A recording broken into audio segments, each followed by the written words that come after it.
Leaving Earth to find new homes in space is an old dream.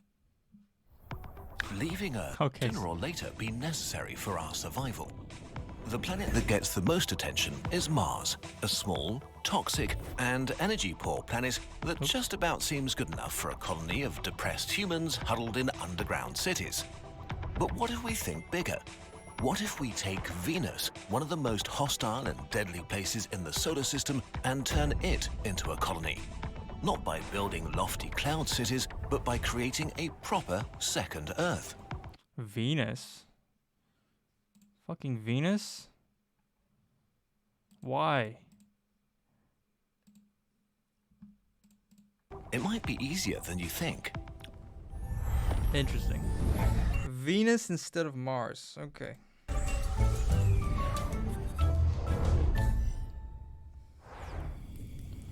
Didn't they find like life forms in Venus? Wasn't that a big news article?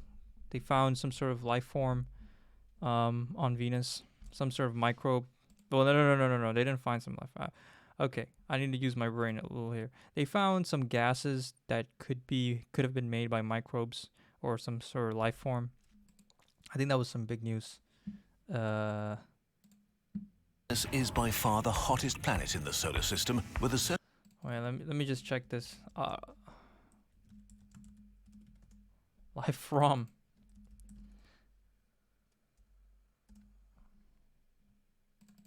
Signs of life found on Venus. Yeah. Researchers discovered first signs of life in the clouds of Venus. Right. So we shouldn't go there if we don't want to get killed by aliens. Get infected by some new virus or bacteria or whatever. Surface temperature of 460 degrees Celsius. I'm not going to Venus. Okay. Enough to melt lead. This heat is due to the most extreme greenhouse effect in the solar system. CO2 is great at trapping heat. Even a rise from 0.03% to 0.04% in Earth's atmosphere is heating up our planet right now. Venus's atmosphere is 97% CO2. Also, Venus's atmosphere is 93 times denser than Earth's. Standing on Venus's surface would feel like taking a dive about 900 meters deep into the ocean. The pressure would kill you instantly. It's a truly horrible place, so why should we even bother? First and foremost, Venus is almost as big as Earth and has 90% of its surface gravity. I did not know that. Are you serious? It's literally the same size as Earth. Is almost as big as Earth. I didn't know that. What the fuck? It's basically Earth. It's Earth, but it's closer to the sun. What the fuck? And has 90% of its surface gravity. Surface gravity. 90% of the fucking surface? Okay, why the fuck are we even bothering to go to Mars then?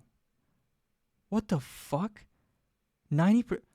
Wait, there was a second Earth this whole time that I was never taught about?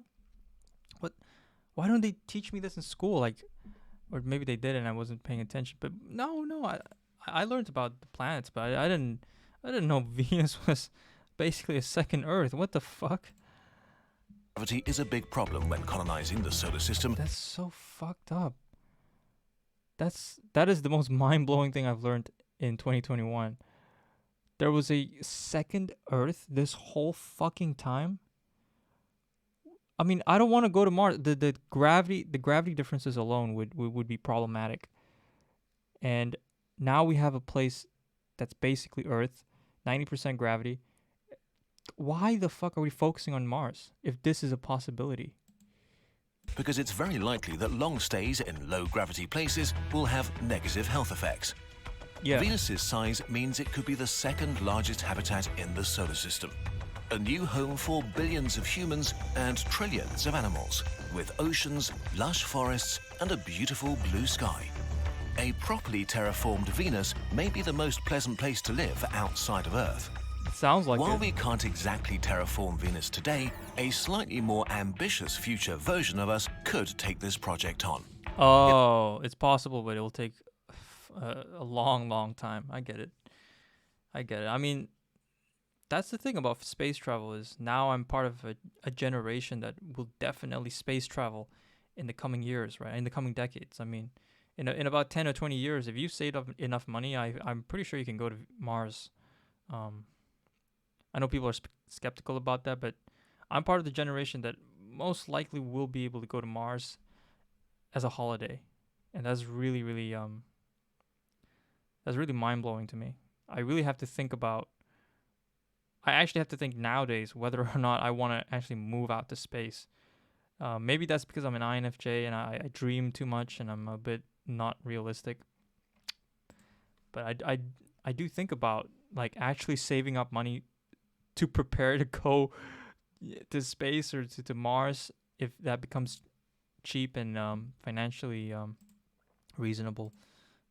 It will take a few generations to complete and be a huge challenge like building the Great Pyramids was for our ancestors. But then, it's not comparing terraforming Mars with the fucking stone blocks in Egypt. Humans have. I mean, okay, I know the pyramids were almost impossible to build, and that's why people think aliens did it. But still, I mean, they're fucking stone blocks. Never started projects that took more than a lifetime to complete. Okay, let's do it. Before anything else, we need to cool Venus down and remove the gas that makes up the extremely heavy atmosphere. As mentioned, there's a lot of it. Around 465 million billion tons. How do we do that? There are a few options. We could create giant solar collectors powering a huge array of laser beams that heat up the atmosphere so much that it's blasted into space. Although we would need thousands of times the entire power generating capacity of humanity, and it would still take thousands of years to remove the atmosphere. I don't have thousands of years. Please, can you give me a solution that happens right now, please? Is to sequester the atmosphere, binding the CO2 in different compounds through chemical reactions. We could mine elements like calcium or magnesium on Mercury and shoot them at Venus via mass driver systems, electric rails that make rockets unnecessary on smaller planets. The metals would combine to bind the CO2 into different carbonates basically forever. But the scale makes the whole thing impractical. We would need several 100 billion tons of material to sequester the CO2 this way. Seems like a waste of material and might take too long. An equally ridiculous idea that could actually work is to put Venus in the shade, literally, by constructing a huge mirror to blot out the sun to just freeze the atmosphere. The mirror doesn't need to be complex or massive, just a very thin foil with a little structural support. Building such a large flat surface so close to the sun will turn it effectively into a solar sail and push it out of position. So instead of one giant circular object, our mirror will consist of many different pieces. Annular slats of angled mirrors can reflect sunlight from one set of mirrors to the next. Mirrors would be angled, reflecting light from one to another until the light is redirected to the back, balancing the force on the front and holding them in position. After a few years of getting the infrastructure in place, things start slowly and then escalate. For the first few decades, the atmosphere slowly cools down but stays dense and deadly, until after some 60 years, it reaches the critical temperature of 31 degrees Celsius. Suddenly... 60 years?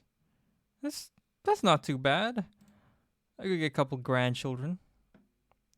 Right? We're going to live till 200 or 300 years old as part of the new generation. That's not too bad. 60 fucking years? The Great Flood begins on Venus as CO2 turns to liquid at this pressure and begins to rain down. A constant global rainstorm of unbelievable proportions lasting 30 years. 31 degrees. The pressure and temperature suddenly begin to drop in unison.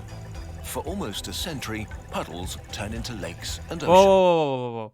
Well, I don't know about this. Okay, 31 degrees was too hot. I don't like the sun. I don't like when it's too hot. But negative 34 degrees, I mean...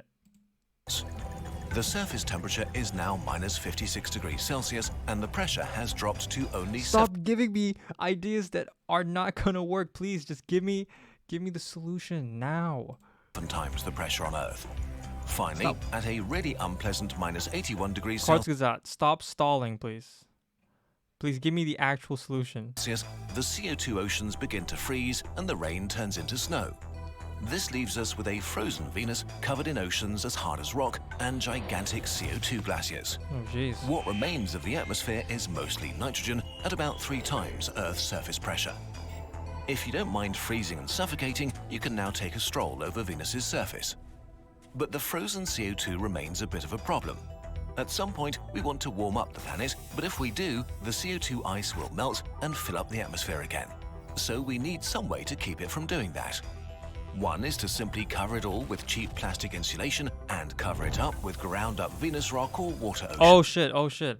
I almost went over the fair use, my own fair use rules. Oops. I was gonna react to 5 minutes of it. Yeah, I hope that piqued your interest. You can watch the full video on your own. But yeah, that was really interesting. And it's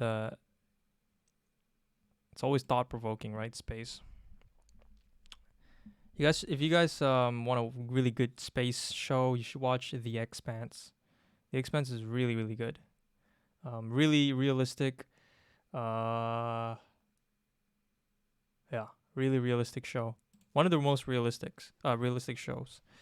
It's not too sci-fi. It's not too like in the future. It's more like 100 years into 200 years into the future, where we're colonizing the solar system. So we're not going out to other galaxies. You know, it's very, very very interesting, very political too. All right, let's play Witcher.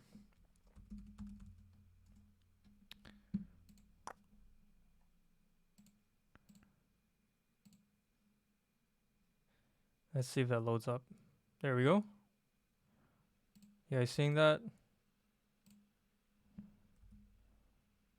Oops. There we go. I